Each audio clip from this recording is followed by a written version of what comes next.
ان الحمد للہ نحمده ونستعینه ونستغفره ونعوذ باللہ من شرور انفسنا ومن سیئات اعمالنا من يهده اللہ فلا مضل له ومن يضلل فلا هادی له واشهد ان لا الہ الا اللہ وحدہ لا شریک له واشهد ان محمدا عبدہ ورسولہ اما بعد فإن خير الحديث كتاب الله وخير الهدي هدي محمد صلى الله عليه وآله وسلم وشر الأمور محدثاتها وكل محدثة بدعة وكل بدعة ضلالة وكل ضلالة في النار. أعوذ بالله السميع العليم من الشيطان الرجيم من همزه ونفخه ونفثه. بسم الله الرحمن الرحيم. رب اشرح لي صدري ويسر لي امري واحلل عقدة من لساني يفقهوا قولي. بسم الله الرحمن الرحيم. ان الله وملائكته يصلون على النبي يا ايها الذين آمنوا صلوا عليه وسلموا تسليما. اللهم صل على محمد وعلى آل محمد كما صليت على إبراهيم وعلى آل إبراهيم إنك حميد مجيد.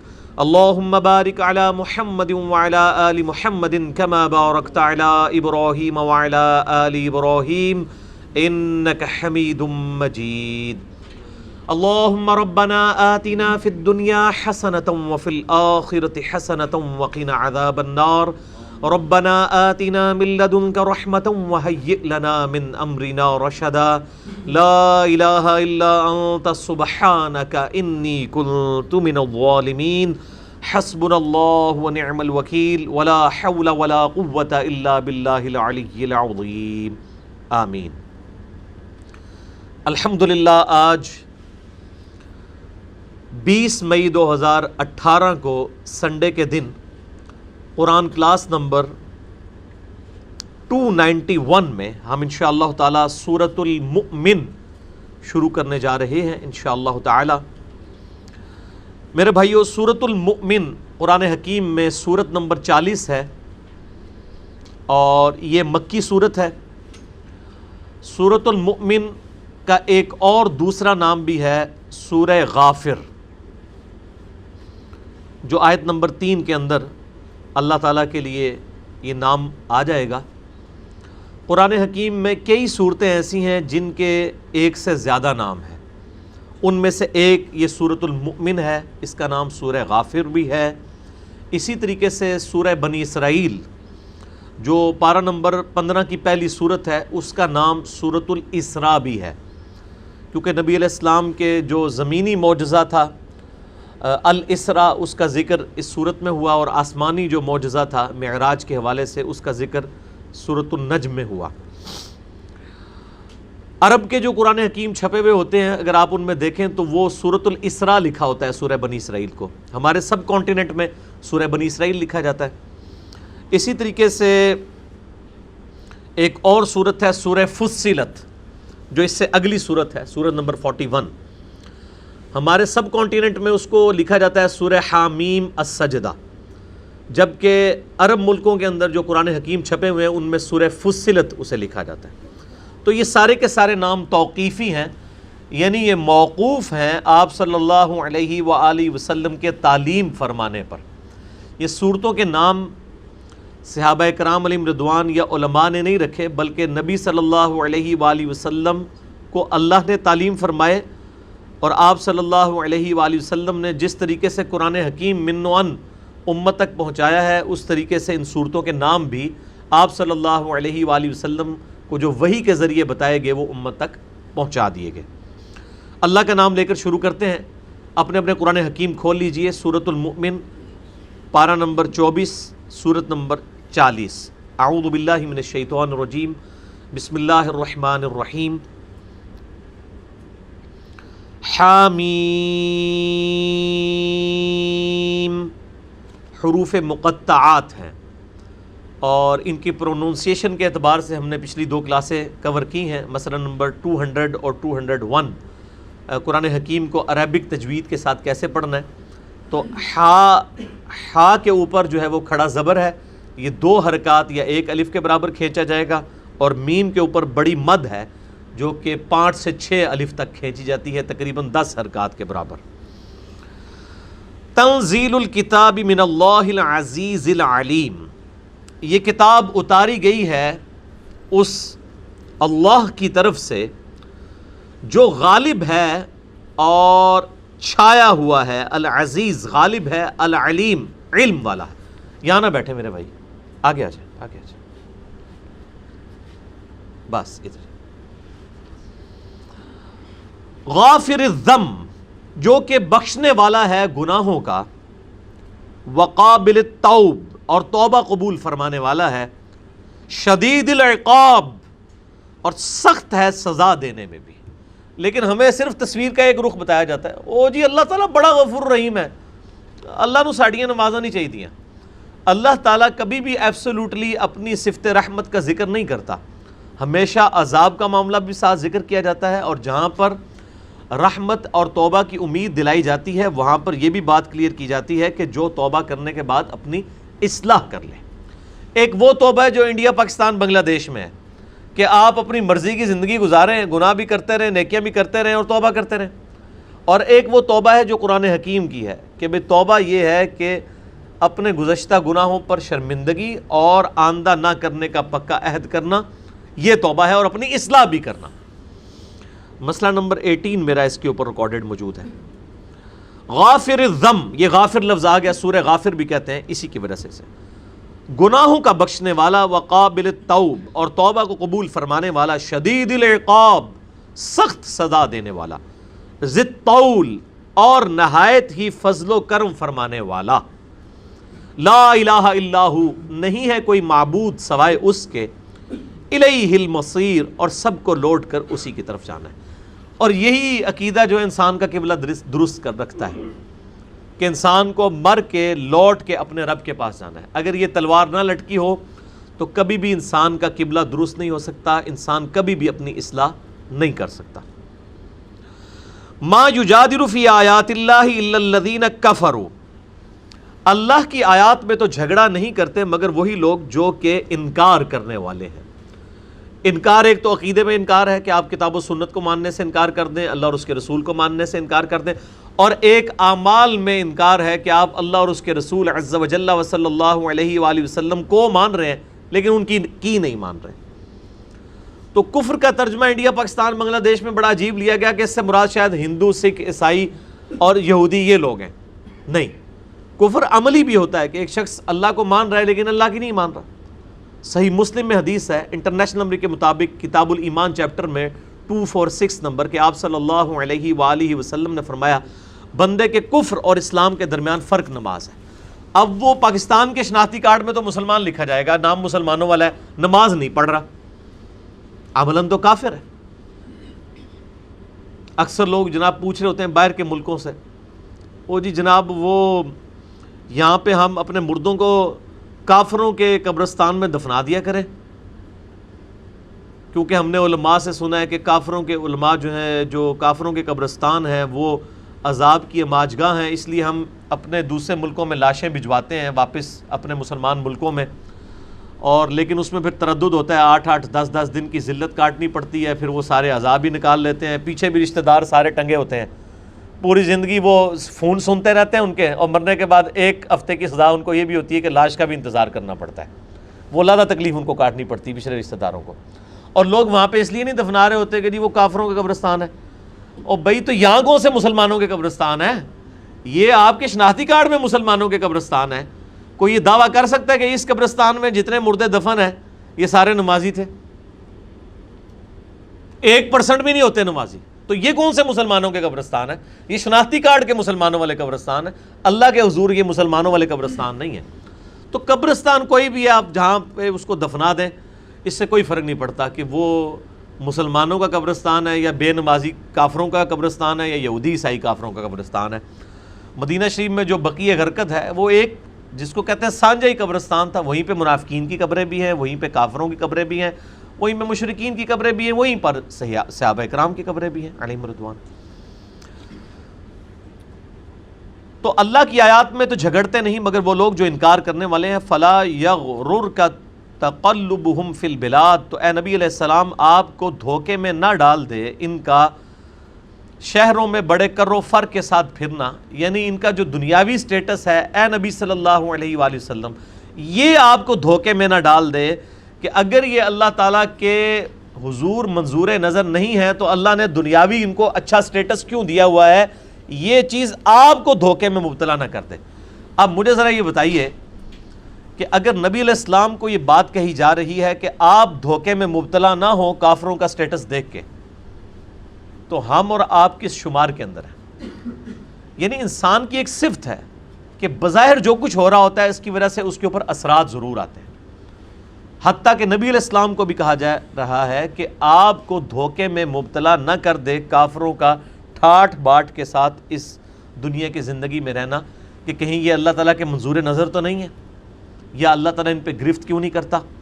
آپ نے اس دھوکے میں نہیں آنا، بلکہ آپ کمٹمنٹ کے ساتھ اپنی دعوت و تبلیغ کا کام کریں۔ آخرت جو ہے وَالْآخِرَةُ عِنْدَ رَبِّكَ لِلْمُتَّقِينَ، دنیا ہو سکتا ہے کافروں کو زیادہ ملے، اور یقیناً ملے گی، صحیح مسلم میں حدیث ہے کہ دنیا کافر کے لیے جنت ہے اور مومن کے لیے قید خانہ ہے، لیکن قرآن حکیم میں واضح آیا ہے وَالْآخِرَةُ عِنْدَ رَبِّكَ لِلْمُتَّقِينَ، آخرت تمہارے رب کے حضور پرہیزگاروں کے لیے۔ دنیا ٹھیک ہے کہ وہ اللہ تعالیٰ نافرمانوں کو بھی دے گا اور تابع فرمان لوگوں کو بھی دے گا، اور بسا اوقات نیک لوگوں کو آزما بھی لے گا۔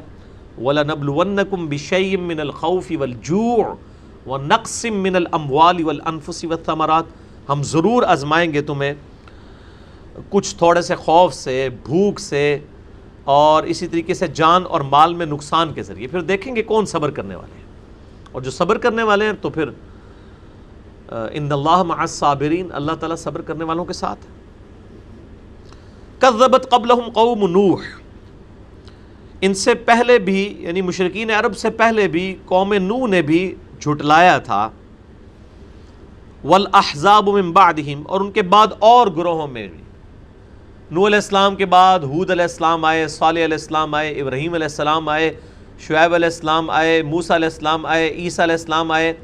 ان تمام پیغمبروں کے زمانے میں کئی گروہ ایسے تھے جنہوں نے وقت کے پیغمبر کی دعوت کو قبول نہیں کیا اور ان کے ساتھ بغاوت پر اتر آئے، یہاں تک کہ وہ ہمت کل امت برسولہم لیأخذوہ، ہر امت نے یہ ارادہ کیا کہ اپنے رسول کو پکڑ لے، گرفتار کر لے۔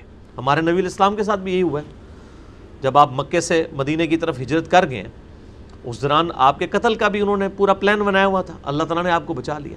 تو اللہ تعالیٰ فرماتا ہے ہر نبی کے ساتھ یہی ہوا ہے کہ وقت کے پیغمبر کے خلاف ان کی امتیں وہ کھڑی ہو گئی ہیں۔ امت کی بھی دو اقسام ہے، ایک امت اجابت ہے جیسے ہم ہیں جنہوں نے دعوت حق قبول کر لی، ایک امت دعوت ہے جیسے یہود و نصارہ اور مشرکین ہیں، وہ بھی نبی علیہ السلام کی امت ہے لیکن امت دعوت ہے، ان تک ہم نے دعوت پہنچانی ہے۔ تو جو مخالفین ہوتے تھے نبیوں کے، ہوتے تو امت ہی تھے ان کے، لیکن وہ نبیوں کو قتل کرنے کی سازشیں بھی کرتے تھے، ان کو گرفتار کرنے کی بھی، پکڑنے کی بھی۔ وَجَادَلُوا بِالْبَاطِلِ، اور جھگڑا کرتے تھے ان کے ساتھ باطل طریقے کے ساتھ، لِيُدْحِضُوا بِهِ الْحَقِّ، تاکہ حق کو اس سے جھٹلا دیں۔ فَأَخَذْتُهُمْ، پس ہم نے ان کو پکڑ لیا۔ فَكَيْفَ كَانَ عِقَابِ، تو بتاؤ پھر میرا عذاب کتنا شدید ہوا۔ بیسیکلی اس میں دھمکی ہے، ظاہر پس منظر میں نبی علیہ السلام کی 10 سال کی دعوت ہے، مشرکین عرب میں سے صرف 125 کے قریب لوگ مسلمان ہوئے ہیں، اور وہ پھر تانا بھی دیتے ہیں کہ اگر تم سچے پیغمبر تھے تو ہم پر عذاب بھی نہیں آیا، تمہاری دعوت بھی اتنے لوگوں نے قبول نہیں کی۔ تو نبی علیہ السلام کو تسلی کی دی جا رہی ہے، اور مشرکین عرب کو جواب دیا جا رہا ہے کہ دیکھنا جب اللہ کا عذاب آئے گا پھر ٹل نہیں سکے گا۔ اور پھر عذاب آیا غزوہ بدر کی شکل میں، 70 سردار ان کے جو ہیں وہ قتل ہوئے، اور اس کے بعد غزوہ خندق میں، اور پھر غزوہ حنین تو آخری قسط تھی مشرکین عرب پہ اللہ تعالیٰ کے عذاب کی۔ وَكَذَلِكَ حَقَّتْ كَلِمَةُ رَبِّكَ عَلَى الَّذِينَ كَفَرُوا، اور اسی طریقے سے تمہارے رب کی بات پکی ہو گئی، طے پا گئی ان لوگوں پر جو کہ انکار کرنے والے تھے، انہم اصحاب النار، کہ وہ ہیں دوزخی۔ یعنی دنیا میں تو یہ معاملہ ہے ہی ہے کہ عذاب آئے گا، اور دنیا میں اگر کسی پر عذاب کی قسط نہ بھی آئی، آخرت کا معاملہ اس کے اوپر ہے کہ وہ دوزخی ہیں، وہ آخرت کا عذاب تو ٹلنے والا نہیں ہے۔ اب بڑی اہم ترین آیات آ رہی ہیں اگلی۔ اہل ایمان کی اللہ کے حضور کیا وقعت ہے، کیا عزت ہے اس حوالے سے. اور بخاری اور مسلم کی متفق علیہ حدیث ہے. رمضان شریف میں ہم بیٹھے ہوئے ہیں, آج دوسرا روزہ ہے کہ تیسرا چوتھا, کہ اللہ تعالیٰ نے فرمایا, حدیث قدسی ہے بخاری اور مسلم کی, کہ اللہ تعالیٰ فرماتا ہے کہ الصوم لی وانا اجزی بھی, ایک جگہ اجزی بھی آتا ہے کہ روزہ خاص میرے لیے ہے اور میں ہی اس کی جزا دوں گا, یا میں ہی اس کی جزا ہوں, کیونکہ یہ ایک ایسا عمل ہے جو بندے اور اللہ کے درمیان راز ہے. نماز تو سامنے نظر آ جاتی ہے, روزے کا تو پتہ ہی نہیں چلتا, اسی لیے اس کو خاص اللہ نے کہا کہ میرے لیے, کیونکہ میرے اور بندے کے درمیان راز ہے, کسی اور کو تو پتہ ہی نہیں ہے, اور اس کی جزا میں خود ہوں, یعنی میرا دیدار, یا میں اسے خاص جزا دوں گا. تو اللہ تعالیٰ نے یہ پوری کائنات جو ہے وہ انسان کے لیے پیدا کی ہے, اور انسان کو اپنے لیے پیدا کیا. وما خلقت الجن والانس الا لیعبدون. اور کس حد تک کہ اس کائنات کی ہر مخلوق اللہ نے انسان کی خدمت میں لگائی ہوئی ہے, چاہے وہ سورج ہو, چاند ہو, ستارے ہوں, ایون فرشتے بھی, وہ بھی انسانوں کا ذکر کر رہے ہوتے ہیں. اب یہ وہ آیات آ رہی ہیں قرآن حکیم میں, سورۃ المؤمن کی اہم ترین آیات ہیں. الذین یحملون العرش, اللہ کے وہ فرشتے جو کہ عرش کو اٹھائے ہوئے ہیں, ومن حولہ, اور جو عرش کے ارد گرد ہیں, یسبحون بحمد ربہم, وہ تمہارے رب کی حمد بیان کرتے ہیں تسبیح کے ساتھ, جو صحیح بخاری میں آیا کہ ان کے کلمات کیا ہوتے ہیں, سبحان اللہ وبحمدہ سبحان اللہ العظیم. ویؤمنون بہ, اور ایمان رکھتے ہیں اللہ پر, ویستغفرون للذین آمنوا, اور وہ جو فرشتے اللہ کے عرش کو تھامے ہوئے ہیں, اللہ کے عرش کے گرد اللہ کی تسبیحات بیان کرتے ہیں, وہ کرتے کیا ہیں, وَيَسْتَغْفِرُونَ لِلَّذِينَ آمَنُوا, وہ استغفار کرتے رہتے ہیں ایمان والوں کے لیے. اللہ نے ان کی یہ ڈیوٹی لگائی ہے کہ میرے جو ایمان والے بندے ہیں ان کے لیے دعا مانگو مجھ سے استغفار کرو ان کے گناہوں کی بخشش کے لیے. یہ ایمان والے ہیں, یہ شناختی کارڈ والے نہیں ہیں مسلمان. ایمان والے وہ ہوتے ہیں جو بات مان لیں. اور ربنا وسعت کل شیء الرحمہ, اور دعا کیا کرتے ہیں, اے رب ہمارے, تیری رحمت نے ہر چیز کو اپنا وسعت سے گھیرے ہوئے ہے, وعلما, اور تیرے علم نے, فاغفر للذین تابوا, پس تو بخش دے ان لوگوں کو جو واقعی توبہ کر لیں, واتبعوا سبیلک, اور تیرے راستے کی پیروی اختیار کر لیں. دیکھ لیں جو میں نے بات کی تھی نا کہ انڈیا پاکستان بنگلہ دیش کی توبہ یہ ہے کہ گناہ بھی دب کے کرو تو توبہ بھی دب کے کری آؤ, اور قرآن حکیم کی توبہ یہ ہے کہ وہ فرشتے کس کے لیے دعا کرتے ہیں کہ جو لوگ توبہ کریں, واتبعوا سبیلک, اور تیرا راستہ اختیار کر لیں. قرآن حکیم میں تو خالی توبہ ہے ہی نہیں ہے, ایک خالی کھلی توبہ جڑی ہے, ایک کھوکھلی توبہ تو ہے ہی نہیں ہے. تو فرشتے دعا ان کے لیے کر رہے ہیں جو توبہ کر کے سیدھا راستہ اختیار کر لیں. وقہم عذاب الجحیم, اور اے اللہ ان کو بچا لے عذاب جہنم سے, دوزخ کے عذاب سے, کہ انہوں نے تیرا راستہ اختیار کر لیا. ربنا وادخلہم جنات عدن التی وعدتہم, اے رب ہمارے اپنے ان مومن بندوں کو داخل فرما دے ہمیشہ کی جنتوں میں جن کا تو نے ان سے وعدہ کیا ہے. دیکھیں فرشتوں کو کون سی مصیبت پڑی ہوئی ہے کہ وہ ہمارے لیے دعا کریں, ان کے لیے تو کوئی مسئلہ نہیں ہے, لیکن انسان کتنی اہم مخلوق ہے, اللہ کی کریشن کا کیسا کلائمیکس ہے کہ فرشتے بھی, عرش کو تھامنے والے فرشتے اور اس کے گرد طواف کرنے والے فرشتے, وہ بھی یہ دعا کر رہے ہیں, اے اللہ جو توبہ کریں, جو سیدھا راستہ اختیار کر لیں, اے اللہ ان کو معاف کر دے, ان کو ایسی ہمیشہ کی جنتوں میں داخل فرما جن کا تو نے ان سے وعدہ کیا ہے, انہیں دوزخ کے عذاب سے بچا لے. ومن صلح من آبائہم وازواجہم وذریاتہم, اور اے اللہ جو کوئی نیکوکار ہیں ان کے والدین میں سے, ان کی بیویوں میں سے, ان کے بچوں میں سے بھی, ان کو بھی جنت میں ان کے ساتھ کر دے. اللہ اکبر کبیرہ والحمد للہ کثیرہ وسبحان اللہ بکرۃ واصیلہ. یہی وہی آیت ہے جس کا میں اکثر ذکر کرتا تھا کہ اگر کسی شخص کی اولاد نیک ہے, ماں باپ اتنے نیک نہیں ہیں لیکن 33 نمبر لے کے پاس ہو چکے ہیں, وہ یعنی وہ نماز روزہ سب کچھ کرتے ہیں اور بالکل ڈیٹم پوائنٹ پہ وہ جنت تک پہنچنے میں کامیاب ہو گئے ہیں، لیکن اولاد جو ہے وہ جنت کے اعلیٰ ترین درجے میں ہے، ماں باپ جو ہیں وہ بالکل ریتی نمبر لے کے پاس ہوئے ہیں۔ تو اللہ تعالیٰ ان فرشتوں کی دعا کی برکت سے اور اس نیک بندے کی لاج رکھتے ہوئے ان کے ماں باپ بیوی بچوں کو بھی اعلیٰ درجے کی جنت میں ساتھ کر دے گا۔ یہ تو بہت بڑا ہی ایک انسینٹو ہے۔ بہرحال شاید اسی لیے لوگ اپنا ایک بچہ حافظ قرآن بنا رہے ہوتے ہیں، انہوں نے نہیں جانا پائی ایک کنوں کڈ لو، ایڑے لولے لنگڑے حافظ قرآن تسی بنا کے کڈ رہے ہو نا، انہوں تے فضیلت نہیں ہے۔ قرآن کے حلال کو حلال جاننے والا، حرام کو حرام جاننے والا، قرآن پہ عمل کرنے والا۔ آپ میرا یوٹیوب پہ ذرا کلپ لکھیں حافظ قرآن کی فضیلت تو پتہ چلے کہ اس طرح دا حافظ قرآن تے شاید لکھیں جی ایک بھی نہ تانوں لبے، لاکھوں میں ایک حافظ قرآن بھی ایسا نہ ملے جس کے بارے میں یہ فضیلت آئی ہے۔ تو یہ بات یاد رکھیے گا، جس طرح آپ کے کھانے سے آپ کا پیٹ بھرنا ہے نا، کسی اور کے کھانے سے آپ کا پیٹ نہیں بھرنا، اسی طریقے سے آپ نے نیک عمل اختیار کرنے ہیں تو آپ نے جنت میں جانا ہے، آپ کے بچوں کی جیسے آپ نے جنت میں نہیں جانا۔ کیونکہ یہ الفاظ دیکھیں وَمَنْ صَلَحَ، اور اے اللہ ان نیک بندوں میں سے وَمَنْ صَلَحَ جو نیکوکار ہیں، من آبائہم ان کے آباء و اجداد میں، وَأَزْوَاجِهِمْ ان کی بیویوں میں، وَذُرِّيَّتِهِمْ اور ان کی اولاد میں۔ یعنی یہ جو نیک بندہ ہے اگر اس کے ماں باپ بیوی بچے نیک ہیں تو ان کو ساتھ کر دے۔ کلیئر ہو گیا؟ اے نہیں کہ پتر حافظ قرآن ہے پیو جڑا ہے وہ چرسی پوڈری ہے تو وہ بھی نال ہو جائے گا، نہیں۔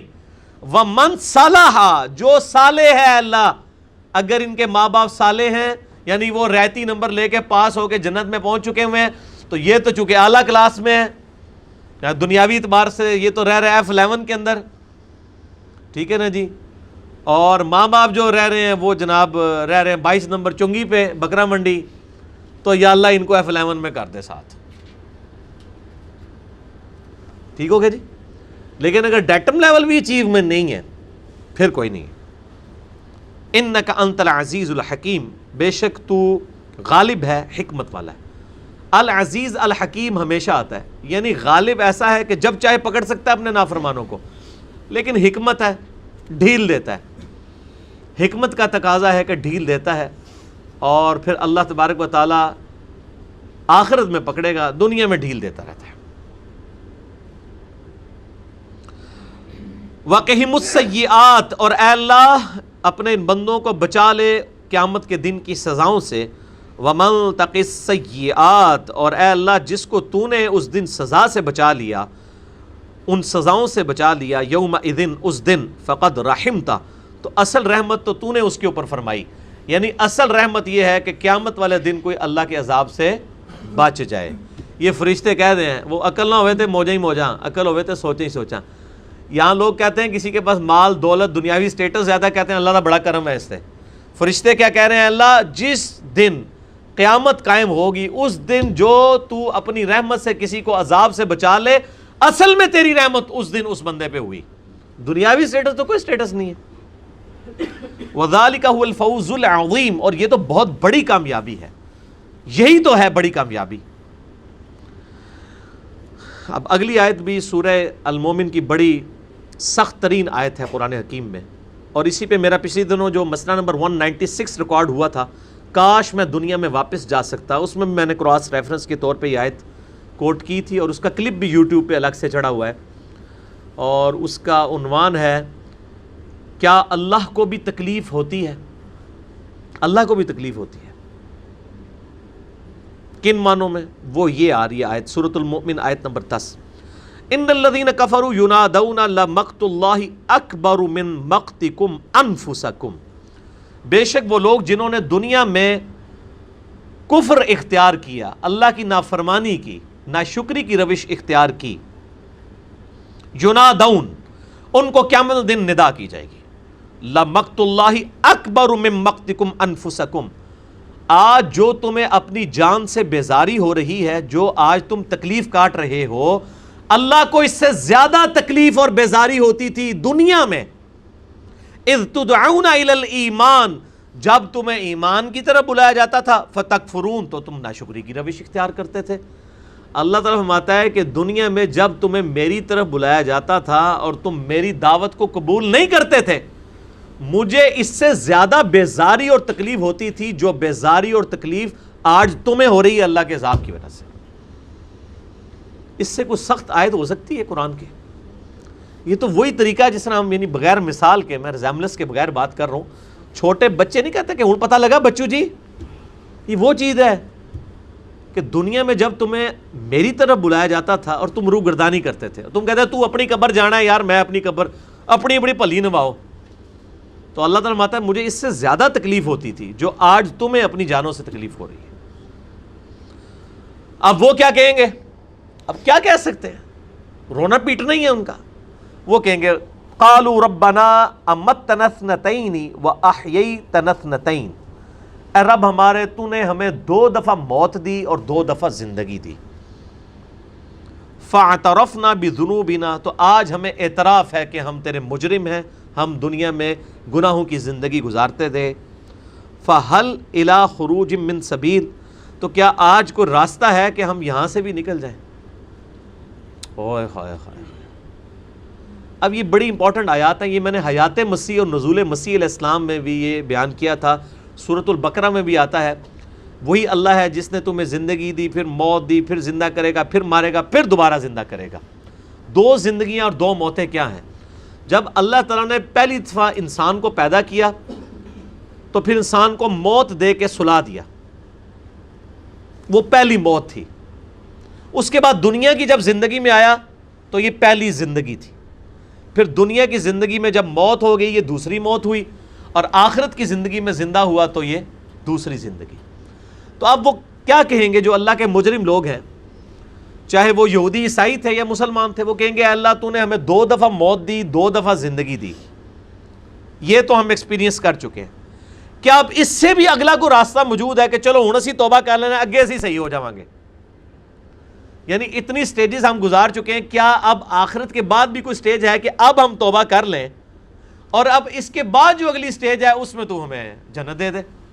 نا، یہی تو میرے لیکچر کا عنوان ہے، کاش میں دنیا میں واپس جا سکتا۔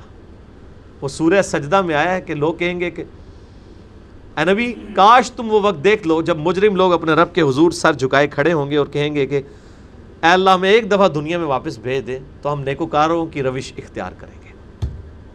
اللہ تعالیٰ فرمائے گا یہ تو اب مہلت نہیں ہے۔ یہاں پہ بھی وہ کہہ رہے ہوں گے یا اللہ تو نے 2 زندگیاں 2 موت دی ہیں نا، ایک دفعہ اور موت دے کے زندگی دے دے تو ہم بس صحیح ہو جائیں گے۔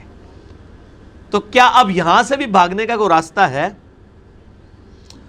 تو جناب جواب سنیں، ذالکم بأنہ اذا دعی اللہ وحدہ کفرتم، بھائی اس کی وجہ یہ ہے کہ جب تمہیں کہا جاتا تھا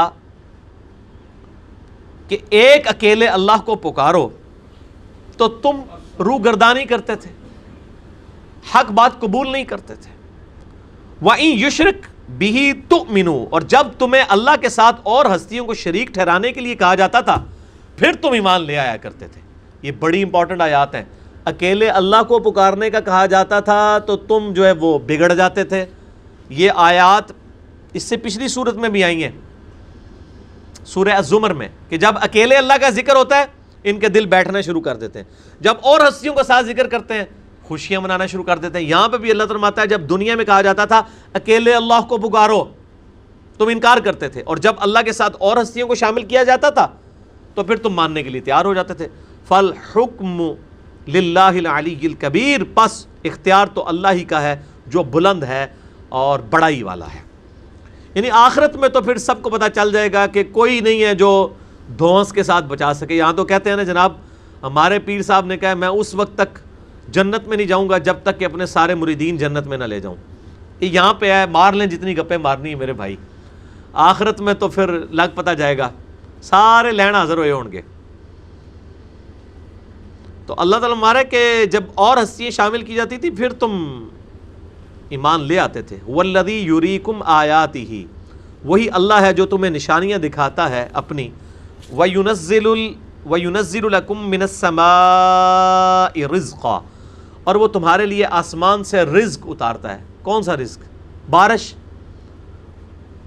یہ آپ جو اناج کھا رہے ہیں یہ بھی آسمان سے ہی اتر رہا ہے، کیونکہ وہی بارش ہے جو گندم کے دانے کو مٹی میں ایکٹیویٹ کر کے اس میں زندگی پیدا کرتی ہے. تو اصل میں انسان کا رزق آسمان سے نازل ہو رہا ہے، چاہے وہ فروٹ کی شکل میں ہے، کھیتیوں کی شکل میں ہے، اناج کی شکل میں ہے، الٹیمیٹلی سورس آسمان ہے. وما یتذکر الا من ینیب، اور نصیحت تو حاصل نہیں کرتا مگر وہی جو رجوع لانے والا ہو. یہ بڑی اہم بات ہے. جو واقعی سیریس لے نا، معاملات کو کیجول نہ لے، اسی کو ہدایت ملے گی. اور جو بندہ من موجی زندگی گزار رہا ہے اس کے لیے قرآن میں کوئی ہدایت نہیں. فَادْعُوا اللَّهَ مُخْلِصِينَ لَهُ الدِّينَ، پس پکارو اللہ کو اپنے دین کو خالص کرتے ہوئے اس کے ساتھ.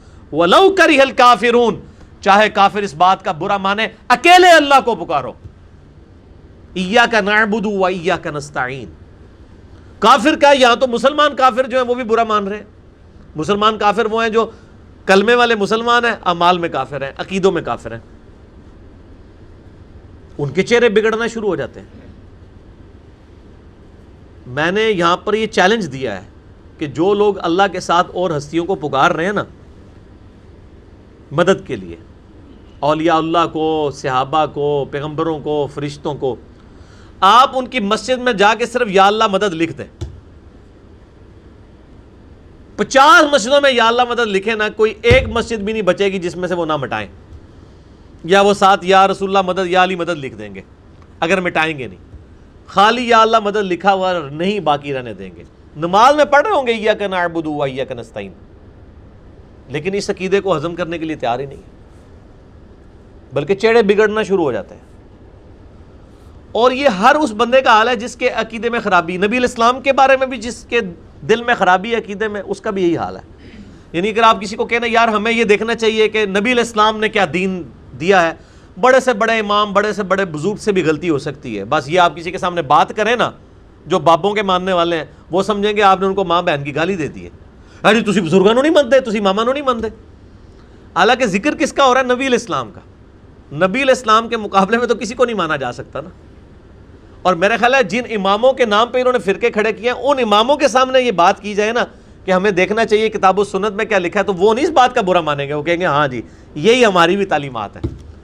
لیکن پچھلے دیکھ لیں، پچھلے بابی ہیں، نام ہے وابی تے نام ہے بابی. ایک کلپ جڑا نا یوٹیوب تے چڑھ چکا ہے، نام ہے وابی تے نام ہے بابی. تو نام ہے بابوں کا ماننے والا، اور نام ہے سو کالڈ جو حق بات کرتا ہے اس کو ایک گالی کے طور پہ ایک لفظ بول دیتے ہیں اپنے زوم میں. وَلَوْ كَرِهَ الْكَافِرُونَ، چاہے کافر برا مانے، اکیلے اللہ کو پکارو. رفیع الدرجات، ذو العرش، وہی ہے بلند درجات پر فائز کرنے والا لوگوں کو، عرش کا مالک. یلقی الروح من امرہ علی من یشاء من عبادہ، اور وہ اپنی مرضی سے اپنی روح، یہاں روح سے مراد ہے وحی، نازل فرماتا ہے اپنے بندوں میں سے جس پر چاہے. یہ روح کا لفظ 3 چیزوں کے لیے قرآن میں بولا گیا ہے. ایک وحی کے لیے، ایک روح امین جبرائیل علیہ السلام کے لیے، اور ایک روح وہ ہے جو اللہ تعالیٰ نے انسانوں میں روح پھونکی ہے. یہ تینوں کے لیے روح کا لفظ عربی میں استعمال ہوتا ہے.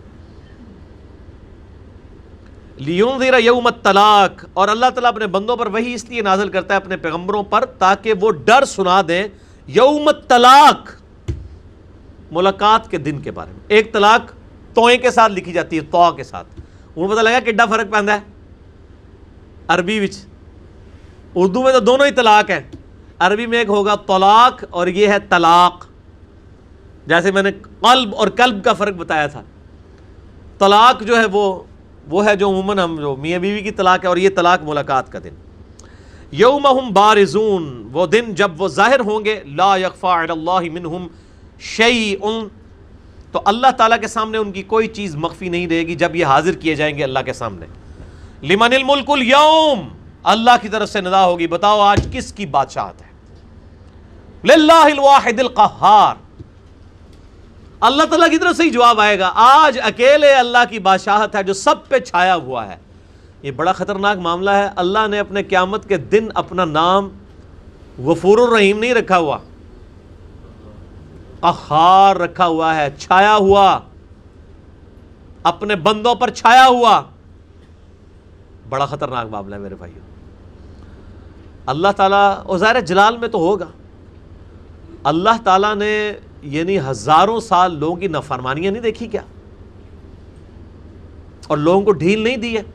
ابھی تک تو دے رہا ہے نا جی، ہزاروں سال سے دنیا آباد ہے، نافرمان مر رہے ہیں، ڈھیل ملتی جا رہی ہے، اور لوگ آ رہے ہیں، ابھی اس وقت اربوں لوگ نافرمان موجود ہیں، لیکن قیامت والے دن تو پھر اللہ تعالیٰ پکڑے گا نا۔ قرآن حکیم میں بار بار آیا ہے کہ اگر ایک یہ بات نہ طے پا چکی ہوتی کہ آخرت کے دن پکڑ ہوگی تو اے نبی علیہ السلام کب سے دنیا میں ہم ان کا معاملہ طے کر دیتے۔ اللہ پوچھے گا بتاؤ آج کس کی بادشاہت ہے؟ اکیلے اللہ کی۔ الیوم تجزا کل نفس بما کسبت، آج ہر جان کو بدلہ دیا جائے گا جو کچھ وہ کما کر لایا ہے۔ کیا کما کے لایا؟ آخرت کی کرنسی کیا ہے؟ ڈالر ہے، پاؤنڈ ہے، روپیہ ہے، ریال ہے، نیکیاں۔ لا ظلم اليوم، آج کسی پہ ظلم نہیں ہوگا۔ ان اللہ سریع الحساب، بے شک اللہ حساب لینے میں بہت جلدی فرمانے والا ہے۔ اللہ کے لیے کوئی مشکل نہیں ہے کہ حساب کتاب بھی جناب ان 60 سال نے تو 60 سال صحابہ سے چاہیے دینے، نہ، فوراً حساب ہوگا اور فیصلہ ہو جائے گا۔ وَأَنذِرْهُمْ يَوْمَ الْآذِفَةِ اِذِ الْقُلُوبُ لَدَيْنَا الْحَنَاجِرِ، اے نبی علیہ السلام ان کو ڈر سنا دیجئے اس دن کے بارے میں جس دن دل جو ہیں وہ گلوں کو آ جائیں گے، انہیں کہتے ہیں کلیجہ منہ کو آنا، اردو میں محاورہ بولا جاتا ہے، یہ حالت ہو جائے گی۔ کاظمین، دہشت کے مارے، ما للظالمین من حمیم ولا شفیع یطاع، اس دن ظالموں کے لیے نہ کوئی دوست ہوگا نہ ایسا کوئی سفارشی کہ جس کی سفارش مانی جا سکے۔ یہ تو دنیا میں مشہور ہے نا کہ جی وہ دھونس کے ساتھ بخشوا لیا جائے گا، شفاعت بالاذن ہے، اللہ تعالیٰ جس کے لیے چاہے گا شفاعت کروائے گا، بالوجاہت نہیں ہے۔ مسئلہ نمبر 88B میرا شفاعت کے اوپر ریکارڈڈ موجود ہے۔ آپ صلی اللہ علیہ وآلہ وسلم بھی شفاعت جس کی کریں گے وہ اللہ کے اذن کے ساتھ کریں گے، دھونس کے ساتھ نہیں، ورنہ یہ حدیث تو نہ ہوتی بخاری اور مسلم کی کہ اے میری بیٹی فاطمہ اس بات پہ مت اکڑنا کہ تم اللہ کے نبی کی بیٹی ہو، اپنے اعمال ساتھ لے کے آنا، اگر اللہ نے پکڑ لیا تو میں اللہ کے حضور تمہارے کچھ کام نہیں آؤں گا، دنیا میں میرے مال سے جو مجھ سے لینا ہے میری بیٹی فاطمہ لے لے، آخرت میں اللہ نے پکڑ لیا تو میں کچھ کام نہیں آؤں گا۔ یہ حدیث بخاری مسلم دونوں میں ہے۔ یہ کیوں ہے؟ یہ فٹ ان بیٹھتی ہے قرآن کے اندر کہ شفاعت ہے اذن کے ساتھ ہے، حالانکہ سیدہ فاطمہ جنتی عورتوں کی سردار ہیں، بخاری مسلم میں موجود ہے، لیکن وہ پنجابی والا محاورہ ہے نا، کہنا تینوں تے سنانا نو۔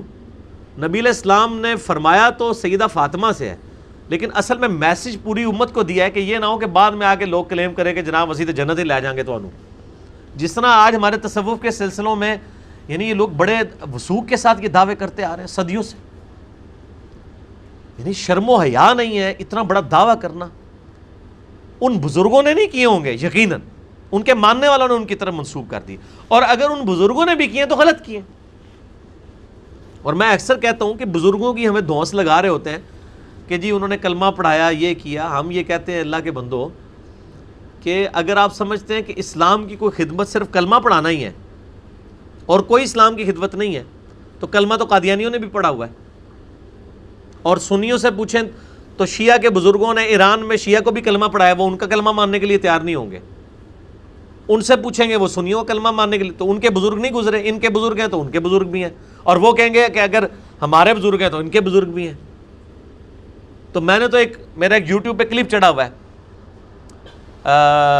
یوٹیوب کے پر آپ جا کے لکھیں کیا برصغیر میں بزرگان دین نے اسلام پھیلایا ہے، تو آپ کو ذرا کھل کے سامنے آ جائے گا۔ ہم یہ پوچھتے ہیں کہ ہمیں ذرا دکھایا جائے ایک ترجمہ قرآن کا، ایک ترجمہ صحیح بخاری اور مسلم کا جو کسی بزرگ نے کیا اور جن کے بارے میں آپ بزرگی کلیم کر رہے ہیں انڈیا، پاکستان، بنگلہ دیش کے اندر، کہ جی آپ میرے سامنے لے آئیں کہ جناب یہ دیکھیں جی یہ خواجہ معین الدین چشتی صاحب کا ترجمہ فارسی میں، یہ جی علی بن عثمان حجویری صاحب کا صحیح بخاری کا فارسی میں ترجمہ، کشف المحجوب انہوں نے فارسی میں لکھی تھی، یہ ساتھ بخاری کا ترجمہ بھی فارسی میں انہوں نے کیا تھا، یہ خواجہ نظام الدین اولیاء کا ترجمہ ہے، یہ مجد الافسانی صاحب کا قرآن کا کیا ہوا ترجمہ ہے۔ کوئی ایک لے کے تے آؤ اللہ دے بندے ہو،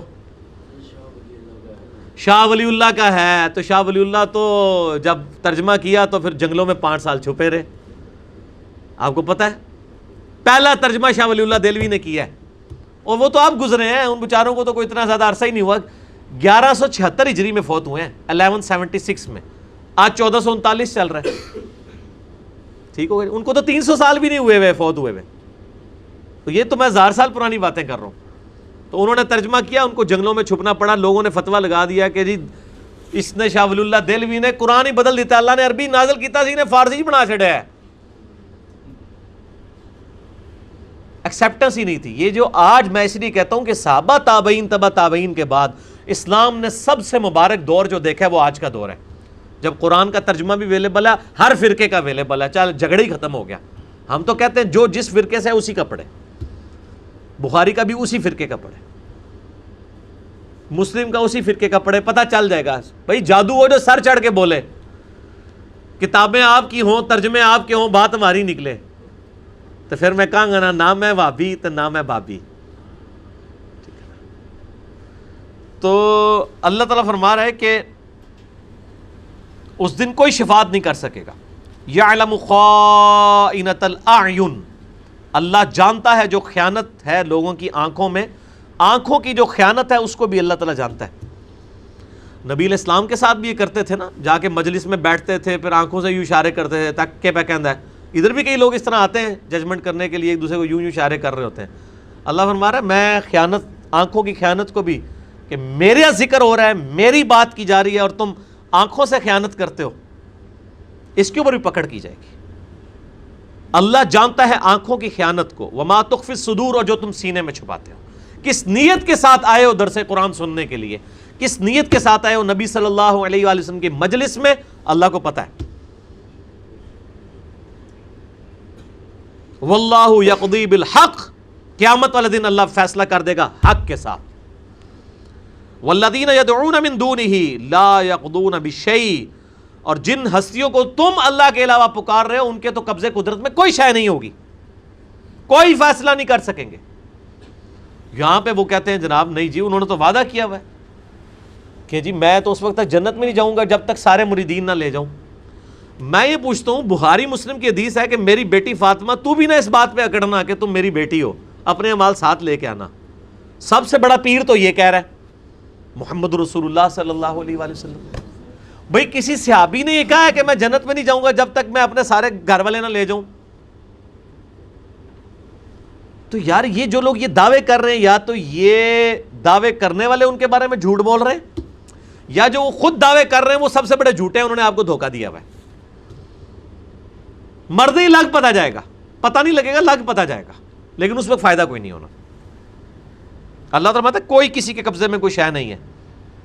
ان اللہ هو السمیع البصیر، بے شک اللہ تعالیٰ سننے والا ہے، دیکھنے والا ہے. سب کچھ اللہ کے علم میں ہے، سن بھی رہا ہے، دیکھ بھی رہا ہے کہ یہ کیا حرکتیں ہو رہی ہیں، لیکن ڈھیل دے رہا ہے. پکڑے گا ایک باری، ڈوری کھینچے گا آخرت کے دن.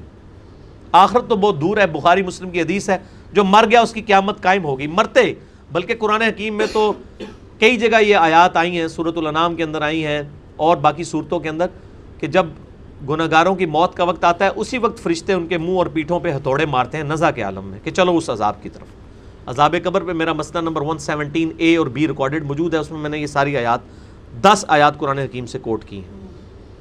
اولم یسیروا فی الارض، کیا انہوں نے زمین میں چل پھر کے نہیں دیکھا، فینظروا کیف کان عاقبۃ الذین کانوا من قبلہم، کیسا انجام ہوا ان کا جو ان سے پہلی امتیں گزری ہیں.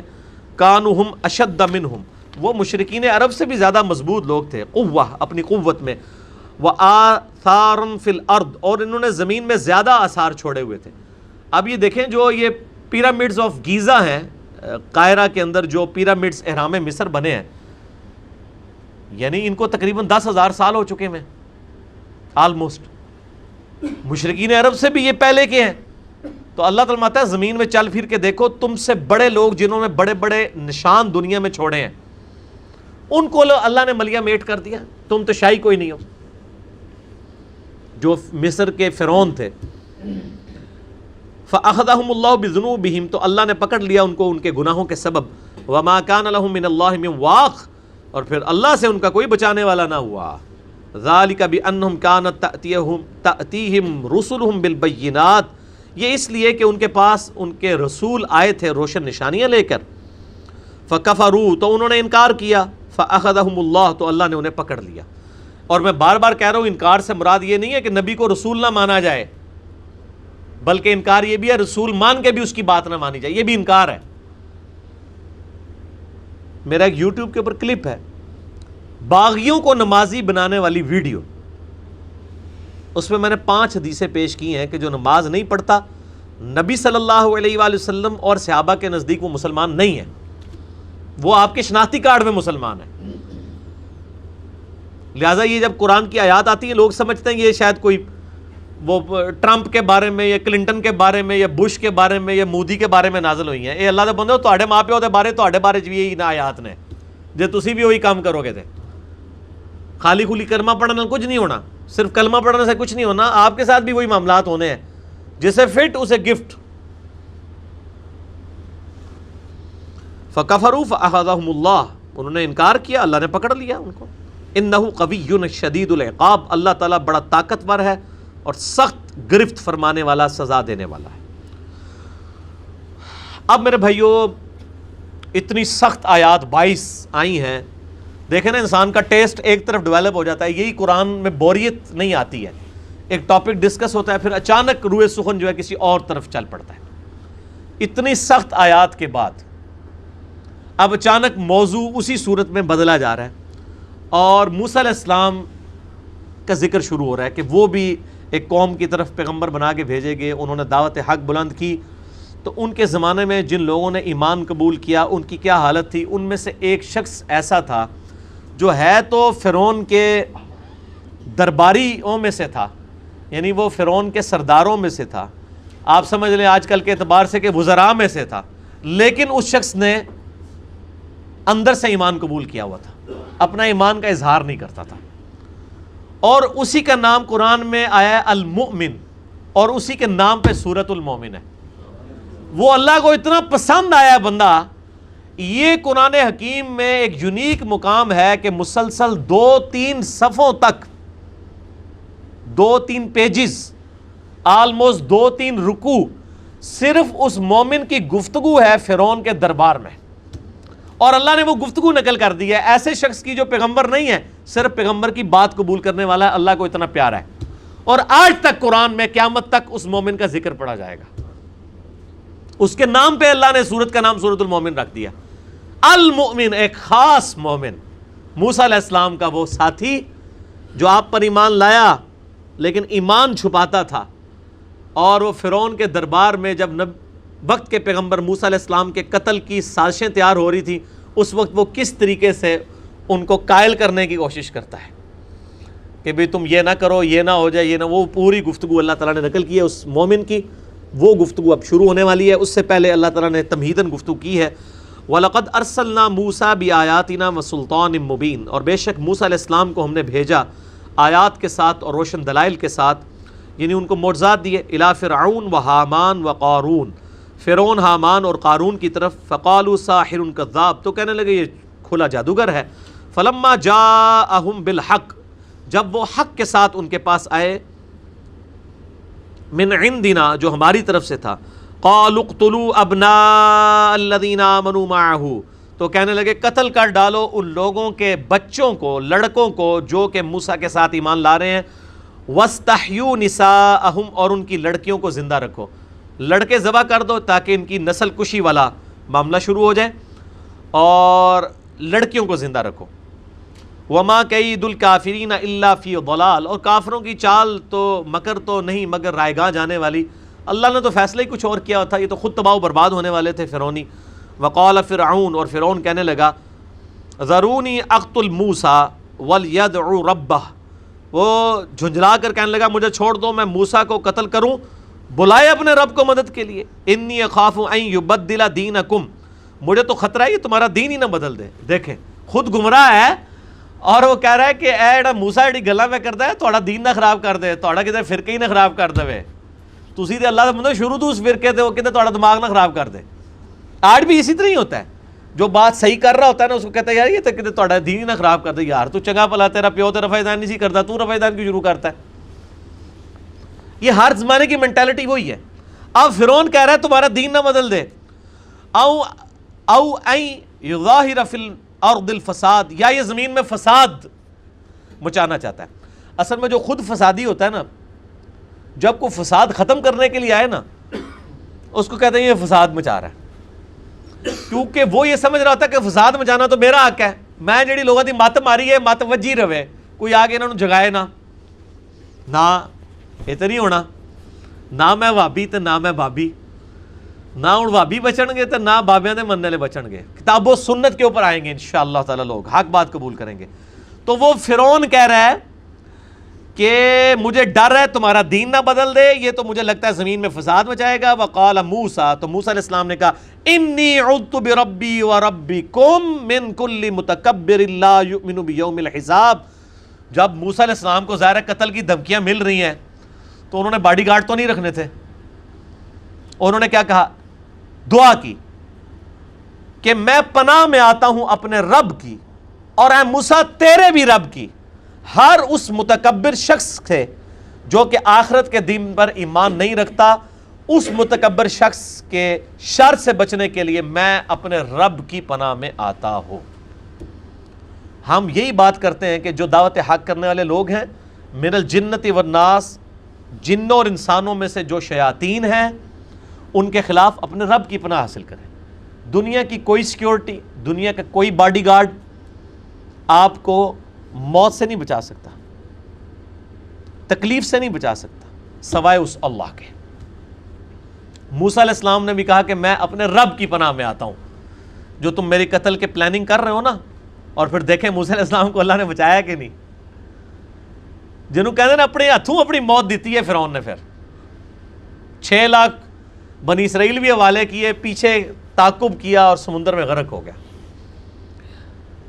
تو یہ دعائیں جو ہیں ان کا التزام ہر بندے کو کرنا چاہیے، لازم پکڑنا چاہیے۔ التزام کہتے ہیں چمٹ جانے کو، لازم پکڑنے کو۔ یہ ملتزم بھی ہے نا، وہ حجر اسود اور خانہ کعبے کے دروازے کے درمیان جو دیوار، ملتزم کیوں اس کے ساتھ چپکا جاتا ہے، تو سنت اذکار کا التزام کیا جائے، یعنی لازم پکڑا جائے۔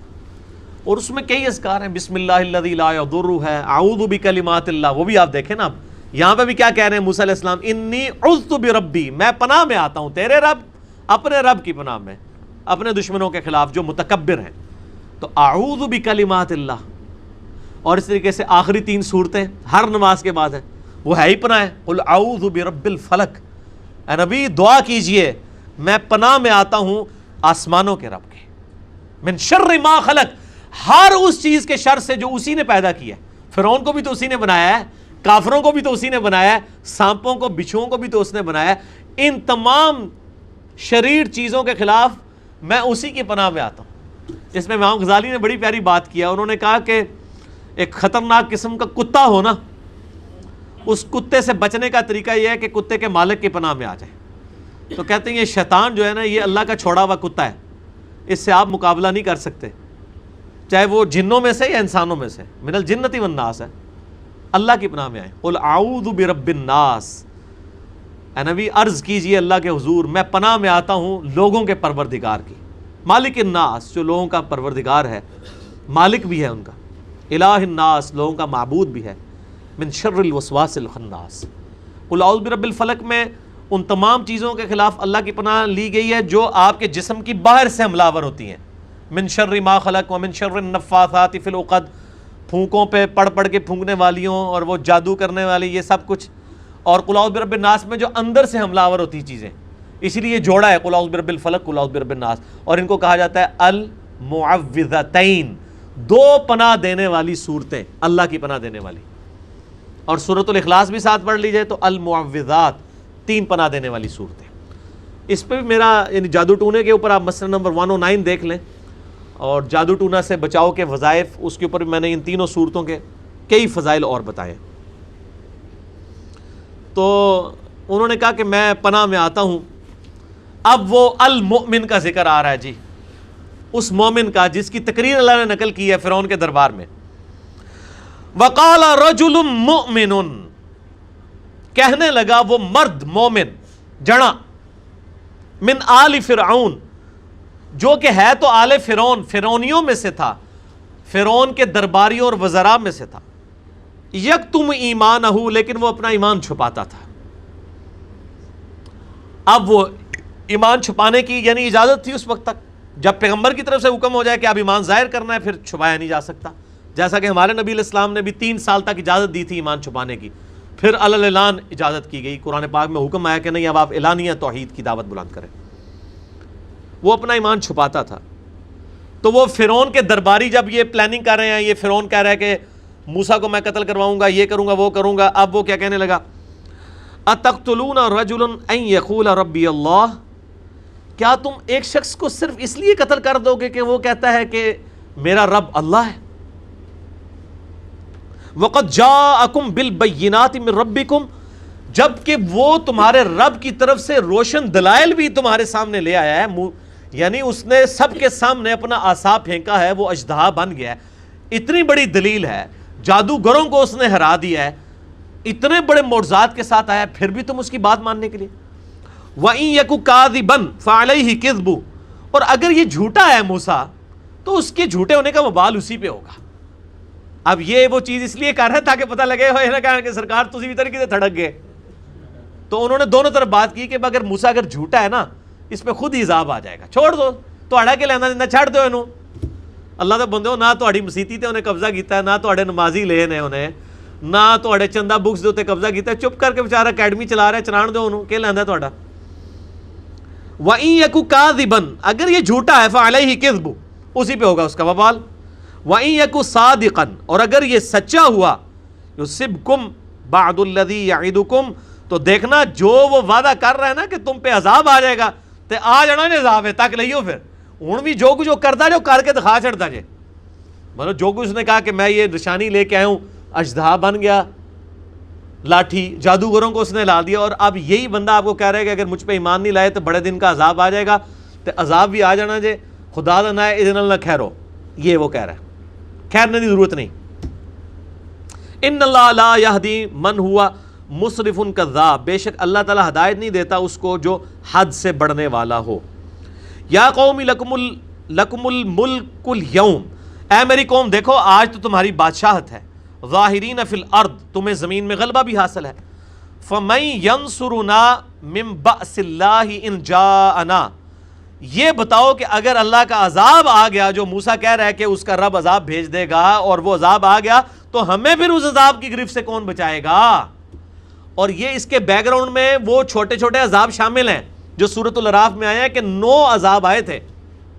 ہر عذاب کی دفعہ فرعون کہتا تھا میں ایمان لایا، موسیٰ سے کو دعا کرے یہ ٹل جائے. وہ جو کھٹملوں کا عذاب آیا، مینڈکوں کا عذاب آیا، خون کا عذاب آیا، آنڈی پکاتے تھے خون نکل آتا تھا، پھر کہتے تھے موسیٰ دعا کر.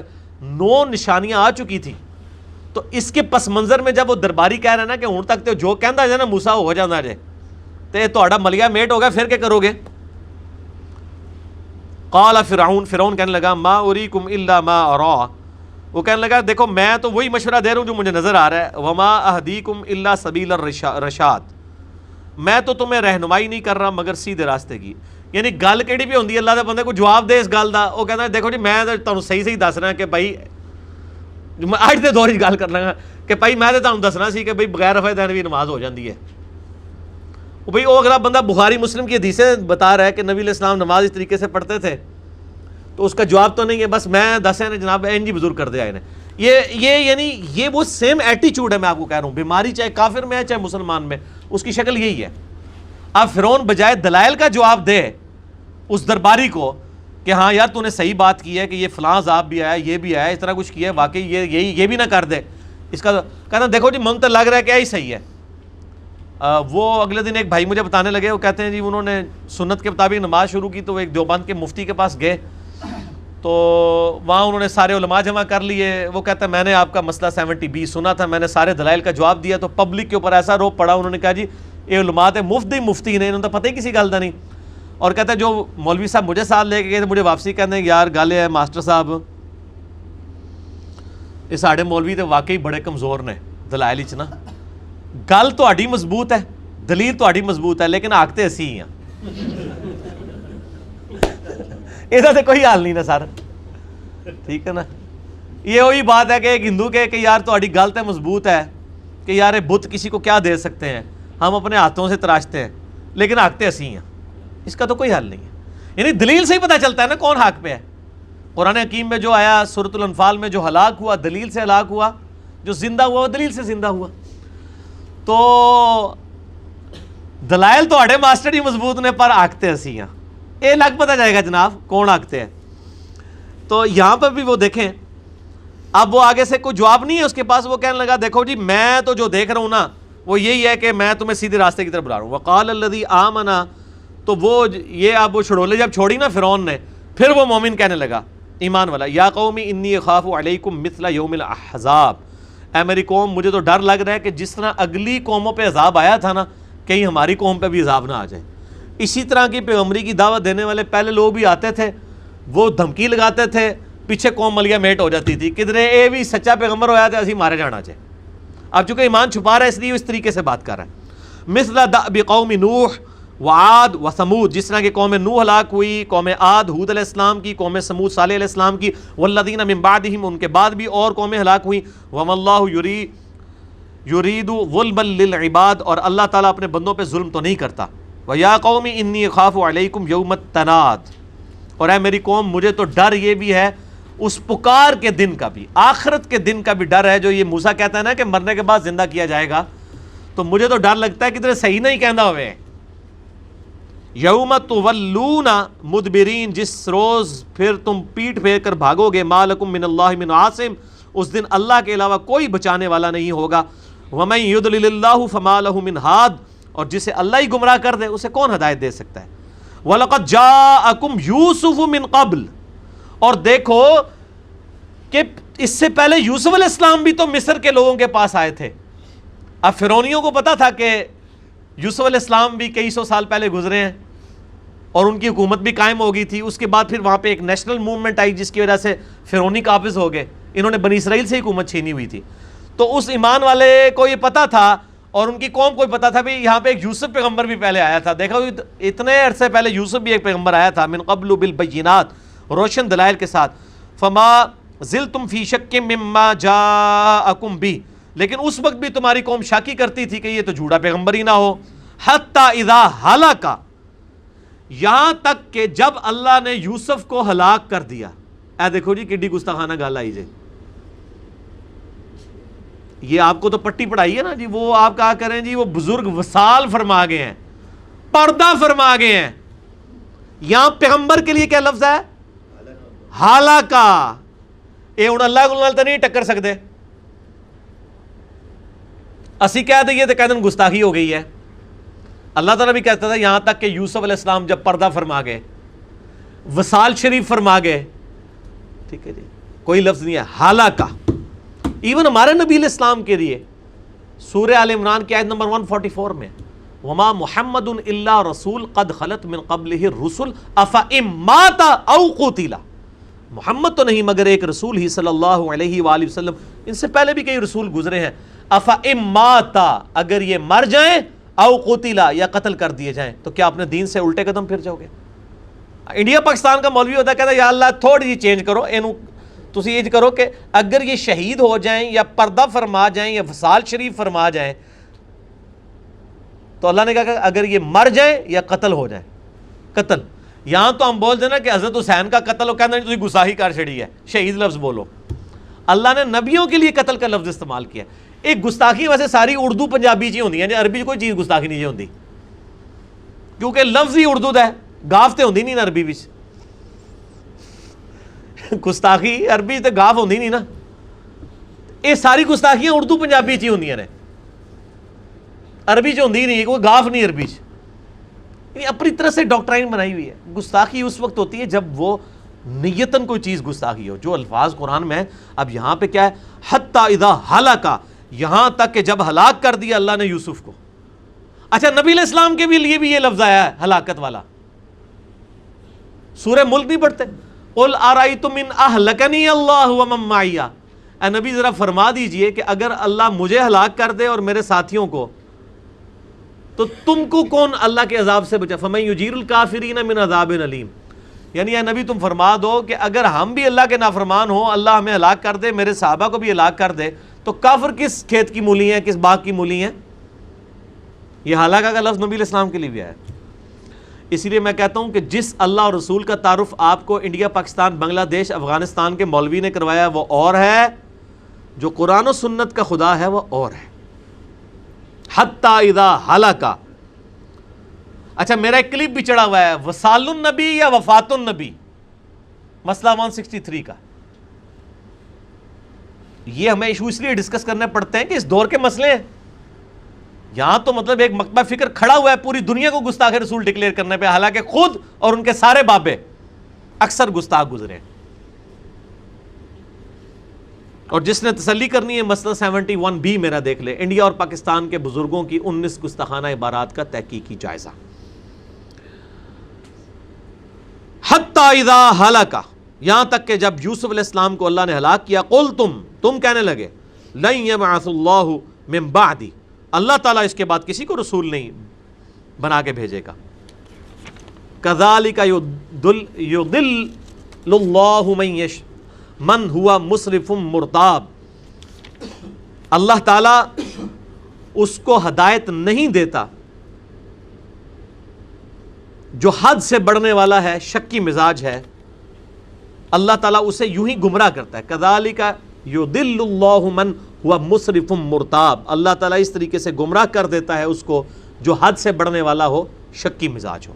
اچھا پیر کرم شاہ صاحب الازہری نے بھی یہاں پہ دیکھیں ترجمہ جو ہے نا، حتی اذا ہلاک، ترجمہ انہوں نے کیا یہاں تک کہ جب وہ وفات پا گئے.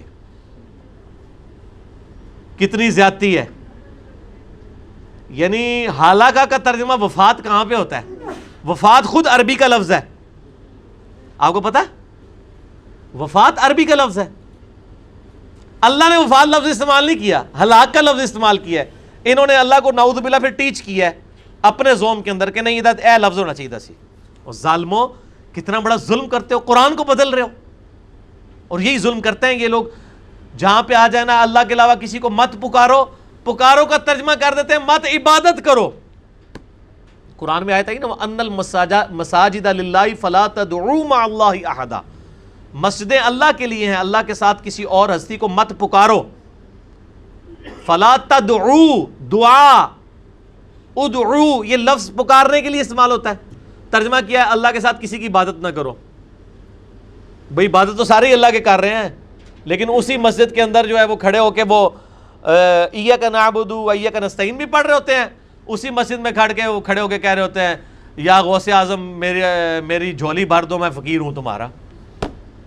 تو چونکہ اس کو اس عقیدے کو، شرکی عقیدے کو حلال کرنا ہوتا ہے، اس لیے ترجمہ بدل دیتے ہیں. یہاں پہ بھی دیکھیں ترجمہ بدل دیا.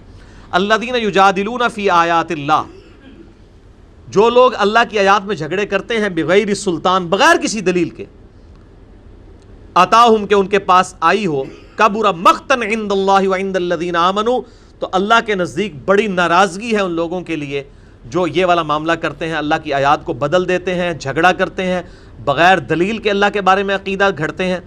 اور اہل ایمان کے نزدیک بھی وہ بڑی ناراضگی کا باعث ہے. بڑی حیران کن بات ہے، اللہ تعالیٰ فرما رہا ہے کہ یہ جو شرکی عقیدے ہیں یہ اللہ کے نزدیک بھی ناراضگی کا باعث ہیں اور اہل ایمان کے نزدیک بھی.